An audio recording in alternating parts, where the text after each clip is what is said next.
நிறைய பேருக்கு இருக்கிற ஒரு டவுட், இது நம்ம சேனலான்னு. இதுவும் நம்ம சேனல் தான். ஓகே எம்ஜி ஸ்குவாட், இப்போ வீடியோ பாருங்க. ஹலோ எவ்ரிவன், நம்ம தான் கௌரி. இன்னைக்கு வீடியோல நம்ம என்ன பார்க்க போறோம்னா 6 பேட் ரிலேஷன்ஷிப்ஸ், 6 தவறான இல்ல ஒழுங்கா முடியாம இருக்க போற ரிலேஷன்ஷிப்னு சொல்ல முடியாது, கிரஷ் லவ் அந்த கேட்டகரியில் வச்சிருப்போம். இன்னும் கமிட் ஆகிறதுக்கு முன்னாடி நம்மளுக்கு முதல்ல வார்னிங் பெல் நம்ம தலையில அடிக்கும், டங் டங் டங் அந்த மாதிரி ஒரு பெல்னு கூட வச்சுக்கோங்க. முதல் விஷயம் என்ன அப்படிங்கறது பாத்தீங்கன்னா ரொம்ப சீரியஸான விஷயம். நிறைய பேர் ஆனா இந்த காலத்துல பண்ற ஒரு விஷயம், ஆல்ரெடி ரிலேஷன்ஷிப்ல இருக்கவங்க கூட தயவு செஞ்சு நீங்க இன்னொரு ரிலேஷன்ஷிப் ஆரம்பிக்கணும்னு நினைக்காதீங்க. ஆல்ரெடி ஒரு ரிலேஷன்ஷிப்ல இருக்கவங்க, ஆல்ரெடி லவ் பண்ணிட்டு இருக்கவங்கள நீங்க அது ஆணா இருக்கட்டும் இல்ல பொண்ணா இருக்கட்டும், நீங்க போய் அவங்களை அப்ரோச் பண்ணி என்னைக்காவது இந்த ரிலேஷன்ஷிப் உடஞ்சு போயிடும், அதுக்கப்புறம் எனக்கு இவங்க கிடைப்பாங்கன்னு யோசிச்சீங்கன்னா it is a very bad thing. ஏன்னா ஒரு சிம்பிள் லாஜிக் இருக்கு. ஆல்ரெடி ஒரு ரிலேஷன்ஷிப்ல இருக்கிறவங்க இன்னொரு ரிலேஷன்ஷிப்புக்கு jump ஆறாங்கன்னா the probability of them jumping from that relationship to another relationship, அங்க இருந்து இன்னொரு ரிலேஷன்ஷிப் குதிக்கிறதுக்கு, அதாவது உங்க கூட இருக்கிற ரிலேஷன்ஷிப்ல இருந்து குதிச்சு இன்னொரு ரிலேஷன்ஷிப் போறதுக்கு ஆப்ஷன்ஸ் கொஞ்சம் அதிகமா இருக்கு. எல்லாரும் பண்ணுவாங்கன்னு சொல்லல, பட் இதுக்கான ஆப்ஷன்ஸ் அதிகமா இருக்குன்னு தெரிஞ்சுக்கோங்க.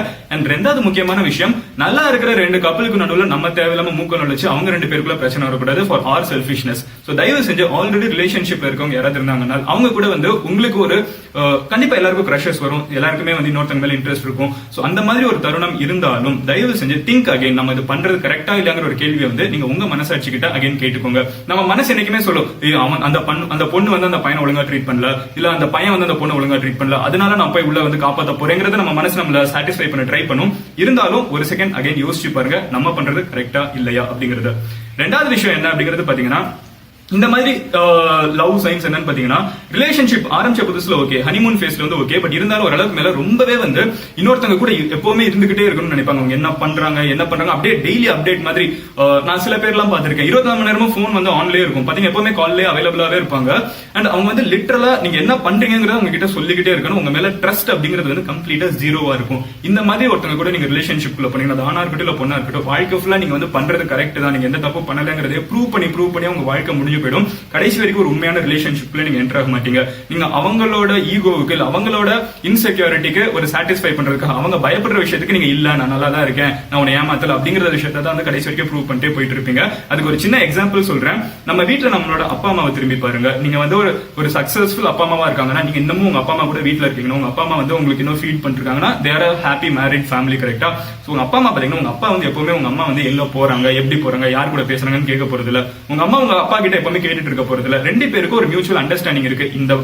இந்த ஆள் இல்ல இந்த பெண் இந்த பர்டிகுலர் லிமிட்டை தாண்டி போக மாட்டாங்க, இவங்களுக்கு இவங்களோட லிமிட்ஸ் தெரியும், இவங்க ஒழுங்கா தான் நடந்துப்பாங்கிற ஒரு நம்பிக்கை இருக்கு. சோ ட்ரஸ்ட் ரொம்பவே முக்கியமான ஒரு விஷயம். அது நீங்க எங்கேயும் தேடி பார்க்க வேணாம், உங்க அப்பா அம்மாவை திரும்பி பாருங்க, அதுவே உங்களுக்கு தெரியும். சோ 60 வருஷம் கழிச்சு இல்ல 40 வருஷம் கழிச்சு அவங்க எப்படி உண்மையா கூடவே இருக்காங்களோ அந்த மாதிரி ஸ்டார்டிங்ல இருக்கிறது ரொம்பவே பெட்டர் அப்படின்னு தெரிஞ்சுக்கோங்க. இந்த மாதிரி ஒருத்தங்க இல்லன்னு தெரிஞ்சா அந்த ரிலேஷன்ஷிப் ஒழுங்கா முடியாதுங்கிறதையும் முதல்ல தெரிஞ்சுக்கோங்க. மூணாவது விஷயம் என்ன அப்படிங்கிறது பாத்தீங்கன்னா, பிசிக்கலா ஹர்ட் பண்ற ரிலேஷன்ஷிப். இது ஆண்களுக்கும் நடக்குது, பெண்களுக்கும் நடக்குது. சோ ரிலேஷன்ஷிப்ல ஜெனரலா பாத்தீங்கன்னா ஒரு பையனோ இல்ல ஒரு பொண்ணோ இன்னொருத்தவங்களை ஹர்ட் பண்றது ரொம்ப சர்வசாதாரண விஷயமா பண்ணுவாங்க. அவங்களோட கோபத்துக்கு தன்னை இன்னொருத்தவங்க பசியா தீர்த்துப்பாங்க, போட்டு அடிக்கிறதா இருக்கட்டும், கில்றதா இருக்கட்டும், வாட் எவர் இட் இஸ். ஒரு பொண்ணா இருந்தா ஜெனரலா கில்லுவாங்க, ஒரு ஆணா இருந்தா கலர்னு அறைவாங்க. அண்ட் எங்க இருக்கும், யாரு இருக்காங்க, எதை பத்தியும் கவலைப்படாம இன்னொருத்தவங்களை பிசிக்கலா ஹர்ட் பண்ற ஒரு ரிலேஷன்ஷிப் என்னைக்குமே சரியான ரிலேஷன்ஷிப் கிடையாது. சோ தயவு செஞ்சு அந்த மாதிரி ஒரு ரிலேஷன்ஷிப்ல நீங்க இருந்தீங்கன்னா இல்ல இருந்துட்டு இருக்கீங்கன்னா, திங்க் அகைன். இது நான் ரொம்பவே ஸ்ட்ராங்கா சொல்லுவேன், you have to think about it. இதுல நீங்க வெளியே வர்றது ரொம்பவே பெட்டரான விஷயம். பிசிக்கலி ஹர்ட் பண்ற ஒரு ஆண் ஒரு ஆணும் கிடையாது, ஒரு பொண்ணு ஹர்ட் பண்றவன், ஒரு பொண்ணு ஒரு ஆணை ஹர்ட் பண்றவங்க மனுஷங்களும் கிடையாது. சோ பிசிக்கலா ஹர்ட் நம்ம பெட்டர் அப்படிங்கறத நம்ம சுப்ரீம் அப்படிங்கறத இன்னொருத்தங்க கிட்ட காமிக்கிறதுக்கு பிசிக்கலா ஹர்ட் பண்றது ரொம்ப பெரிய தவறு அப்படிங்கறத தெரிஞ்சுக்கோங்க. அடுத்தது என்ன அப்படிங்கிறது பாத்தீங்கன்னா, 4வது கேட்டகரி ரிலேஷன்ஷிப் பிட்வீன் ஒரு பெரிய ஏஜ் கேப் இருக்கிற 2 பேர் ரிலேஷன்ஷிப்குள்ள என்டர் ஆகுறது. இந்த மாதிரி கேசஸ் ரொம்பவே நார்மலா நம்ம பார்த்திருந்தாலும், லைக் சச்சின் டெண்டுல்கர் அண்ட் அஞ்சலி சொல்லுவாங்க 6 வயசு வித்தியாசம், அஞ்சலி சீனியர் அப்படின்னு சொல்லுவாங்க.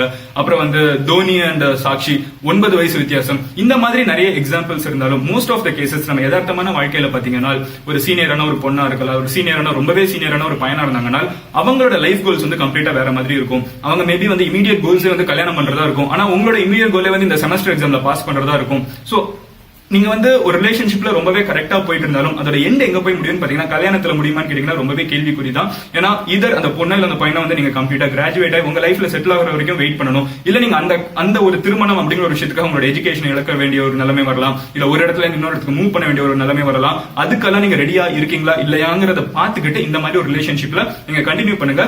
இல்ல இந்த ரிலேஷன்ஷிப்ல இருக்கிறப்ப வந்து நீங்க ஆல்ரெடி பேசுங்க. எக்ஸப்ஷனல் கேசஸ் இருக்காங்க. நம்ம கண்டிப்பா தோனியா பார்க்கலாம், சச்சினை பார்க்கலாம். They have worked it out. But எல்லா கேசஸ்லயும் இது ஒர்க் அவுட் ஆகுமான்னு கேட்டீங்கன்னா ரொம்பவே டவுட் ஆகிற ஒரு விஷயம் தான். சோ கண்டிப்பா இந்த மாதிரி ஒரு ரியல் லைஃப் டிஸ்கஷன்ஸும் நம்ம கொண்டு போயிட்டே இருப்போம். அண்ட் இந்த வீடியோவை உங்களோட ஃப்ரெண்ட்ஸ் கிட்ட உங்க ஃபேமிலி யாராவது இந்த மாதிரி பாதிக்கப்பட்டவங்க இருக்காங்க இல்ல இருக்கிறவங்க இந்த கேட்டகரியில இருக்கவங்க யாராவது இருந்தாங்கன்னா அவங்க கிட்ட ஷேர் பண்ணுங்க. சோ தட் ஒரு சின்ன மெசேஜ் நீங்க மேபி எப்படி டைரக்டா இதை சொல்றதுன்னு யோசிச்சிருந்தீங்கன்னா அவங்க கிட்ட ஷேர் பண்ணுங்க. இன்டெரக்டா நீங்க அவங்க கிட்ட சொன்ன மாதிரியும் இருக்கும். அதை தான் உங்க கிட்ட சொல்ல நினைச்சேன். சோ நாளைக்கு உங்களை இன்னொரு வீடியோ பாக்குறேன். அண்ட் அண்டில் தென் நீங்க என்ன ஃபாலோ பண்ணணும்னு நினைச்சீங்கன்னா எந்த சோஷியல் மீடியாவை ஃபாலோ பண்ணலாம். அதுக்கு லிங்க் வந்து கமெண்ட் டிஸ்கிரிப்ஷன்ல இருக்கு. So see you next video. Until then, bye. I'm signing off here. Cheers and have a great weekend. Bye.